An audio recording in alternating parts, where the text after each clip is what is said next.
Join అయ్యారు ఆచార్య గారు, BJP నేత. నమస్కారం ఆచార్య గారు.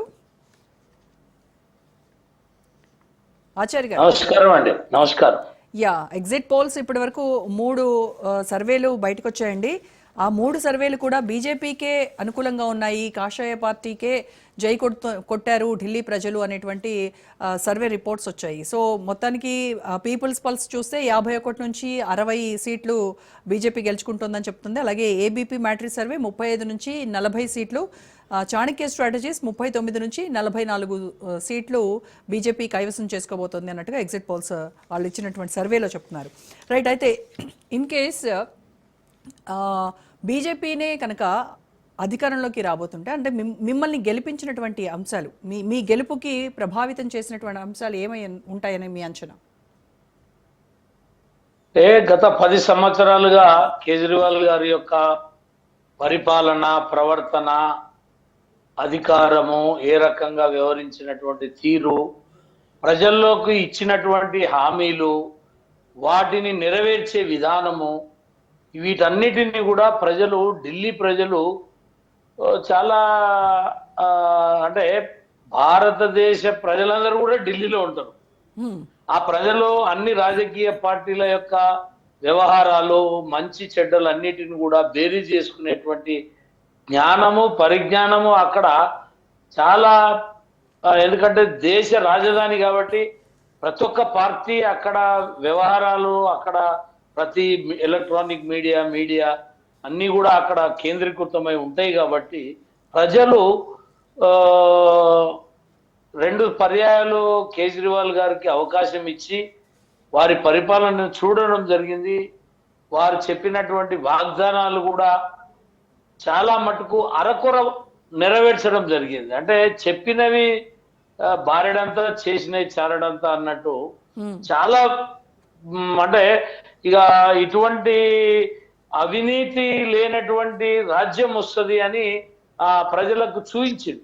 ఆనాడు అన్నా హాజరే గారు వారి వెనుక ఉండి ఒక బలమైనటువంటి ఉద్యమాన్ని, అప్పుడు కాంగ్రెస్ పార్టీ అధికారంలో ఉన్నది దేశంలో, అనేక స్కాములు రావటము, వీళ్ళు ముందల ఉండి ఉద్యమం చేసిండ్రు. కాబట్టి కనీసం ఈ ఢిల్లీ పరిపాలన వాళ్ళ చేతులు పెడితే చదువుకున్న వాళ్ళు చాలా మంది అక్కడ ఉన్నారు, చుట్టుపక్కల రాష్ట్రాలకు వెళ్ళొచ్చి అక్కడ జీవించేటువంటి వాళ్ళు ఉన్నారు. కాబట్టి వాళ్ళందరూ కూడా కేజ్రీవాల్ కి అవకాశం ఇస్తే బాగుంటుందని 2 పర్యాలు ఇచ్చింది. కానీ చివరికి ఏమైందంటే అవినీతి ఆరోపణలు, బంధుప్రీతి, పక్షపాతము, అభివృద్ధి లేదు, అక్కడ పారిశుద్ధ్యం లోపించింది, అక్కడ మంచినీటి పారిశుద్ధ్యం లోపించింది, రోడ్ల అభివృద్ధి కుంటుబడిపోయింది. ఆచార్య గారు, మీరు ఇన్ కేస్ అవినీతి ఆరోపణలు కూడా ప్రభావితం చేస్తాయనంటే, మరి బీజేపీలో కూడా అవినీతి ఆరోపణలు ఉన్నటువంటి నేతలు ఉన్నారు కదా? ఇప్పుడు బీజేపీలో అవినీతి ఆరోపణలు ఉన్నారంటే నిజంగానే వాళ్ళ మీద కేసులు కావాలి, వాళ్ళు జైళ్ళకు పోవాలి. ఒకవేళ కేంద్రంలో అధికారంలో ఉన్న వాళ్ళు ఒకవేళ తప్పించిందనేటువంటి అది ఉంటే, రాష్ట్రాలలో ఉన్నటువంటి వాళ్ళు కూడా ఒకవేళ బీజేపీ చేసిన తప్పులు ఉంటే వాళ్ళ మీద కూడా కేసులు చేయొచ్చు కదా. కానీ మీతో ఉంటే ఒకలాగా, మీతో లేకపోతే ఒకలాగా ఉంటుంది. ఇప్పుడు వాస్తవమే, మాతోటి ఉంటే ఒకలాగా అనడం, తప్పు చేసిన వాళ్ళు ఇది మాట్లాడతారు, ఇప్పుడు ఆ రకంగా ఇప్పుడు ప్రాంతీయ పార్టీలు వాళ్ళ యొక్క ఆలోచన విధానము, వాళ్ళ యొక్క వ్యవహార శైలి ఇవన్నీ కూడా ఉంటాయి. కేజ్రీవాల్ మీద ప్రజల భ్రమ తొలగిపోయింది. ఎలా కేజ్రీవాల్ చూయించినటువంటి భ్రమ ఇవాళ లేదు.